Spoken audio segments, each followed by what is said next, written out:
Hi, నేను శ్రీదేవి. మెంతి కూర ఫ్రై కర్రీ, మెంతి కూర పొడి అని కూడా అంటారు. దీనికి మెంతి కూర కట్టలు పెద్దవి 2, వీటిని శుభ్రంగా కాడలు లేకుండా ఆకుని ఒలుచుకొని కడిగేసి పక్కన పెట్టుకోవాలి. స్టవ్ వెలిగించి కడాయి పెట్టి కొద్దిగా ఆయిల్ వేసి అందులో ఈ ఆకుని ఇలా ఫ్రై చేసుకోవాలి. ఆకుని ఒలిచేసిన తర్వాత పక్కన పెట్టి కొంచెం క్లాత్లో వేసి తుడిచేసుకొని ఫ్రై చేసుకుంటే పొడి పొడిగా వస్తుంది. దీనికోసం సరిపడినంత ఎండుమిర్చి ఫ్రై చేసుకోవాలి.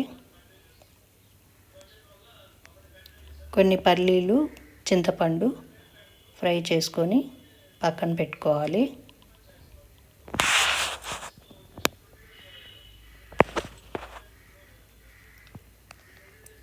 ఇవి వేగిన తర్వాత ఒక గిన్నెలో తీసి పక్కన పెట్టుకోవాలి. వీటిని మిక్సీ జార్లో వేసుకొని ఎండుమిర్చి కూడా వేయాలి. కొన్ని వెల్లుల్లి రెబ్బలు ఇవన్నీ వేసి మూత పెట్టి ఒకసారి మిక్సీకి వేసుకోవాలి.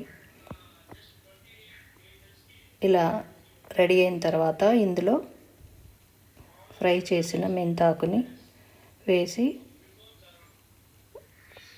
సాల్ట్ కూడా కొద్దిగా వేసి ఒకసారి మిక్సీకి వేసుకోవాలి. పల్లీల పొడి ఇదంతా కొంచెం ఉండలాగా అవుతుంది. స్పూన్తో ఒకసారి కలుపుకొని మరలా ఒకసారి మిక్సీకి వేసుకొని దీన్ని పోపు పెట్టుకుంటే సరిపోతుంది. మిక్సీకి వేసిన తర్వాత ఇలా రెడీ అవుతుంది. మరీ పేస్ట్ లాగా చేయనవసరం లేదు. దీన్ని ఒక బౌల్లోకి తీసుకొని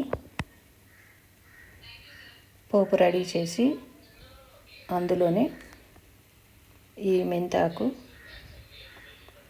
మిక్సీకి వేసింది మొత్తం ఈ పోపులో వేసి బాగా కలుపుకోవాలి. ఇది రైస్లోకి ఈ మెంతాకు పొడి బాగుంటుంది.